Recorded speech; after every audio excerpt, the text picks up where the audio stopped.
Yahoo! Donc aujourd'hui je te retrouve avec l'extrême plaisir pour une nouvelle vidéo sur la chaîne et donc comme pour la 3e ou 4e année de consécutive, je te fais une vidéo rétrospective de mon année 2024. Donc je te mettrai le lien des précédentes vidéos dans la barre d'infos et ce qui est très drôle c'est que j'ai regardé celle de 2023 et il y a une phrase que j'ai dit. En 2022 en fait j'ai cru à un moment donné que j'allais pouvoir sortir de la dépression et cette année aussi, j'y ai cru un moment. Et non, toujours pas. Je n'ai pas droit apparemment de sortir de la dépression, faut croire. De quoi es-tu le plus fier de la part... Alors, tu vas voir, je vais jouer sur les mots parce qu'en fait, il y a après ma plus belle réussite dans les questions. Donc, ce dont je suis le plus fier, c'est tout simplement d'avoir repris des études pour avoir un diplôme en plus. Et alors, c'est pas pour avoir le diplôme, mais avoir repris des études pour trouver un objectif d'avoir trouvé potentiellement un travail ou une voie vers un métier qui pourrait potentiellement me correspondre. Et qui pourrait convenir aussi à tous mes... le fait que je sois multitrauma, tout simplement. Hein. Soyons honnêtes, appelons ça un chat, je suis multitrauma. Et donc, du coup, j'ai peut-être potentiellement trouvé ma voie. Voilà.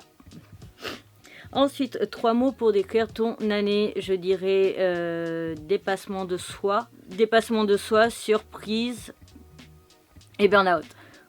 Ouais. Donc dépassement de soi tout simplement parce que du coup j'ai repris des études et aussi dépassement de soi parce que du coup j'ai fait un voyage en solo. Première fois de ma vie que je fais un voyage en solo, surtout à l'étranger. Réussite parce que donc une fois de plus pareil, j'ai repris les études et tout. Ah non, surprise pardon. Surprise parce qu'il s'est passé pas mal de choses donc j'étais pas prêt mentalement. Voilà, le fait d'être surpris d'aimer autant le pays du Maroc, surprise par rapport à finalement comment s'est passé l'école parce que je pensais que ça allait partir dans ce sens et c'est plus parti par là. Et burn-out parce que tout simplement j'ai enchaîné les burn-out, j'en ai fait 3 dans l'année. 3 ou 4, hein. On n'est pas trop sûr du chiffre exact mais pour te donner une idée. Donc je suis désolée si le cadre a un petit peu changé, j'ai changé la batterie. Voilà, je préfère le dire. Donc ma plus belle rencontre, honnêtement, alors on va dire en distanciel, ça a été notamment du coup la team Orange, comme j'en ai déjà parlé lors de ma vidéo sur ma reprise d'école. Donc ça a été vraiment ma plus belle rencontre, ça a été les Orange plus une aussi camarade de classe du nom de Julie. Je ne vais pas citer d'autres noms parce que sinon on va s'y perdre. Mais voilà. N'hésitez pas d'ailleurs si vous avez des questions par rapport à mon école à les poser dans les commentaires de cette vidéo parce que je vais potentiellement en début d'année faire une vidéo FAQ sur mon école de Community Manager. Ensuite, ma plus belle rencontre en réel, je dirais très clairement Chico. Du coup un Marocain qui était à l'hôtel où je séjournais, qui était un des animateurs, avec qui j'ai gardé un lien. Ces derniers temps, j'avoue que pour ce mois de décembre, je n'ai pas pris beaucoup de ses nouvelles, etc. Et lui non plus parce qu'il a changé par plusieurs fois de boulot. Et moi, je dois avouer qu'entre du coup mon stage, l'examen final et tout ça, j'ai pas pris le temps du tout de prendre de ses nouvelles, etc. Mais ma plus belle rencontre serait vraiment Chico. Voilà. Ensuite, du coup, ma plus belle réussite, donc, c'est d'avoir fait mon voyage au Maroc en solo. Je le redis au cas où pour ceux qui débarqueraient par hasard sur cette vidéo, mais en fait, c'était la première fois que je partais en voyage en solo à l'étranger aussi. Et aussi, en étant multitrauma, etc., j'avais très peur en fait de ne pas vraiment y arriver ou que les conditions, qu'il y ait des choses qui se passent mal, etc. Et non, tout s'est très très bien passé. Une chose que j'ai retenue, dans les choses que j'ai retenues, juste que en fait, si tu... j'ai pas envie de dire si tu es une bonne personne, mais si déjà tu as des bonnes relations avec ton entourage, etc., tu peux très facilement en fait arriver à ce que les gens aient confiance en toi et donc aient potentiellement envie de bosser avec toi, que ce soit du coup moi en tant qu'influenceur / influenceur manga, ou que ce soit par exemple du coup en tant que community manager, parce que je n'ai pas pendant ma formation, je n'ai pas vraiment beaucoup parlé avec les gens de mon entourage pour leur dire hey, je suis community manager. Mais j'ai quand même suffisamment discuté avec certaines personnes pour avoir quand même déjà mes 14 premiers clients. Alors il y en a 2 ou 3 où ça va être juste une petite mission à droite à gauche, genre 2 fois, et ça, techniquement ça sera pas un truc qui va se renouveler, etc. Et c'est ok aussi, hein, c'est normal, ça fait partie aussi du métier et ça dépend de ce qu'on a besoin. Et il y a aussi ceux où ça va être des missions sur du long terme, voire du moyen terme. Mais voilà, mais en tout cas, j'ai déjà mes 14 premiers clients et ça devrait le faire. Honnêtement, niveau client, je suis assez confiante du coup pour l'année 2025. Et de toute façon, une fois de plus, je ne l'ai pas encore annoncé vraiment à tout mon entourage, etc. Je n'ai pas encore vraiment lancé non plus actuellement mon entreprise, etc. Donc du coup, voilà, il n'y a pas encore toutes les démarches qui ont été faites, etc. Et il y a aussi une stratégie derrière aussi qui va attaquer, mais pas encore. Donc voilà. Mais déjà avoir 14 clients alors que j'ai même pas encore commencé, j'ai pas encore du coup lancé mon entreprise officiellement, je trouve ça très très bien. Ce que j'ai arrêté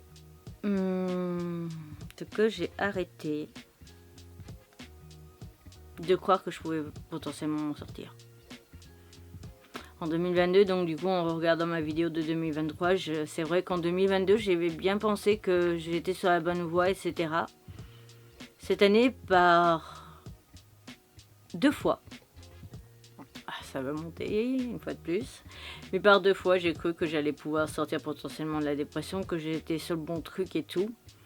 Jusqu'à juillet, en gros, vraiment, j'y ai cru. Et après, ça s'est cassé la gueule, très clairement. Et j'ai compris que non, en fait, potentiellement, je n'y arriverai pas. Beaucoup pensent que si, parce que du coup, j'ai le métier de community manager qui va arriver, etc. Mais mon niveau de dépression est quand même tel que on a quand même dû multiplier mon dosage par 5 et faut être réaliste. Alors, des fois on le multipliait par 2, le dosage que j'avais en janvier, on le multipliait par 2 sur des périodes de temps où je savais que ça allait pas, au mois d'octobre par exemple, etc. Donc voilà, mais qu'on soit obligé de multiplier par 5, ça montre bien que mon mental et que non, ça va pas, et que non, mon entourage ou les gens ou même certains amis / abonnés pensent que je suis fort parce que je me suis battue pendant toutes ces années, etc. Mais faut être réaliste que depuis toujours, en fait, ça ne fait que chuter. Qu'il n'y a jamais vraiment un moment où je me sens apaisée. Jamais de moment réel de répit. Et en fait, là, j'ai quand même enchaîné 3 à 4 burn-out dans l'année. Ce qui n'est pas rien. Et sachant que quand je dis enchaîner, c'est qu'il y en a un qui n'était pas terminé, que j'avais le deuxième qui est arrivé, et le troisième. Sur 3 sujets différents. Et là, je suis à bout, en fait. Très clairement, actuellement, là, je suis complètement à bout. J'ai beau appeler à l'aide autour, au niveau des psys, tout ça, j'ai le psychiatre qui m'a clairement dit qu'il était contre que certaines démarches que je voulais faire pour aller un peu mieux, pour me soulager temporairement, etc. Voilà, je ne vais pas rentrer dans les détails, mais le dernier rendez-vous avec le psy que je surnomme Dr House, c'est pas forcément très très bien passé non plus. Et je suis fatiguée et en fait j'aimerais juste pouvoir avoir cette occasion en fait de me reposer.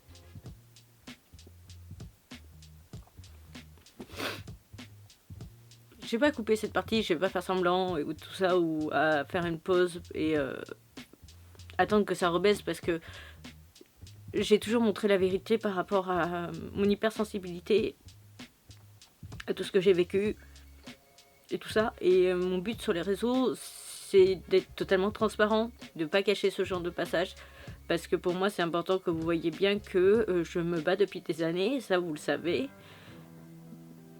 mais qu'on peut arriver à saturation, et j'en ai marre en fait, surtout quand par exemple, parce que c'est sur Instagram principalement que je partage le plus mes pensées négatives et montrer en fait l'envers du décor, ce que vous voyez pas vraiment sur YouTube. Mais j'en ai marre en fait que quand j'exprime que ça ne va pas, on me répond juste tu es fort. Donc en gros, t'as pas le droit. Non, t'as pas le droit de pas aller bien, t'as pas le droit d'être fatigué, tu es fort. Vous pouvez vous dire juste que pour moi, ça fait des années que je suis dans un combat qui ne s'arrête pas et où j'ai jamais eu le temps en fait de souffler. Est-ce qu'il faut vraiment reprendre ma vidéo sur la dépression et se rendre compte que si on place au niveau des années, il y avait des merdes par-dessus des merdes et des merdes. Donc le premier problème n'était pas réglé, que j'avais le deuxième problème qui était arrivé, le troisième aussi, et ainsi de suite. Et puis, mais du coup, j'ai des traumas par rapport à tout ce que j'ai vécu, et même vivre et sortir dans la vie de tous les jours, c'est très compliqué. Et d'ailleurs, dans l'année prochaine, 2025, j'envisage de vous faire une vidéo. Alors j'avais pensé à ce que quelqu'un me filme monsieur pendant 24 heures, mais en fait ça ferait trop version reportage, et donc je pense que vous verriez pas, enfin vous serez pas à même à être réceptif vraiment au problème que sortir dans la vie de tous les jours peut être un problème. Donc j'envisage d'acheter, de toute façon j'avais dit que j'envisageais d'acheter la Osmo Pocket 3. Et je vais vous emmener avec moi en une journée et vous montrer tous les problèmes que je rencontre dans la vie de tous les jours par rapport à une personne normale, qui fait que je suis toujours en fait en alerte, que mon cerveau, mon corps est toujours en alerte, et que du coup c'est très fatigant pour moi de sortir et d'aller en extérieur, de sortir de chez moi, juste de chez moi en fait. Ou alors quand je vais chez des amis, un repas comme la bande et tout ça, on va chez des gens. Il n'y a pas de problème, il n'y a pas de souci en fait. C'est vraiment sortir, aller faire les magasins, aller au cinéma, faire mes courses, etc. qui est un problème. Ça, il faut vraiment que je vous fasse en prochain, parce que avec la vidéo où je vous montrais les coulisses autour de la date du 20 octobre, et ben voilà. Ça, elle a beaucoup aidé à visualiser, à comprendre en fait l'envers du décor. Donc je me dis que continuer sur cette lancée-là peut être intéressante. Qu'est-ce qui m'a rendu heureux? Qu'est-ce qui m'a rendu heureux? De faire mon voyage du coup au Maroc en solo, même s'il m'a aussi beaucoup rendu triste dans un sens, parce que je n'ai pas fait comme je voulais, j'ai pas réussi à tout faire comme je le souhaitais. Voilà. Ce qui m'a rendu heureux, je ne saurais pas dire, parce qu'en fait le côté négatif prend toujours le dessus. Mais ce qui m'a rendu heureux aussi, c'est d'arriver à faire mon stage et mon école et la finir en entier, même si j'ai fait des crises et que voilà, c'est pas passé comme crème comme beaucoup ont cru. Bah non, arrêtez donc de croire les choses avant que j'en ai parlé ou que je vous l'ai dit, et arrêtez de croire que forcément parce que je sais pas, par exemple fait une vidéo en chialant en disant ouais ça s'est mal passé à l'école, que ça s'est bien passé. Voilà. Ce qui m'a rendu triste, c'était forcément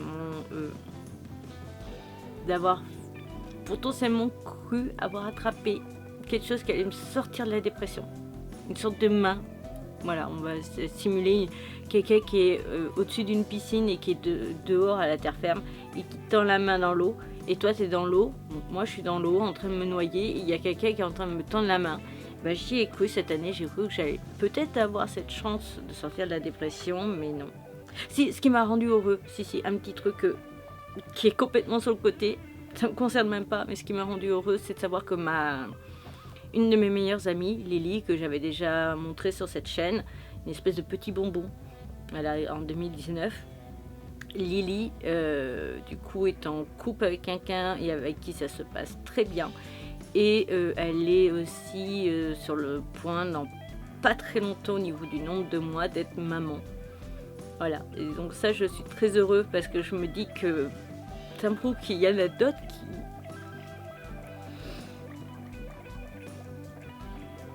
Il y en a qui arrivent à avoir... Comment dire?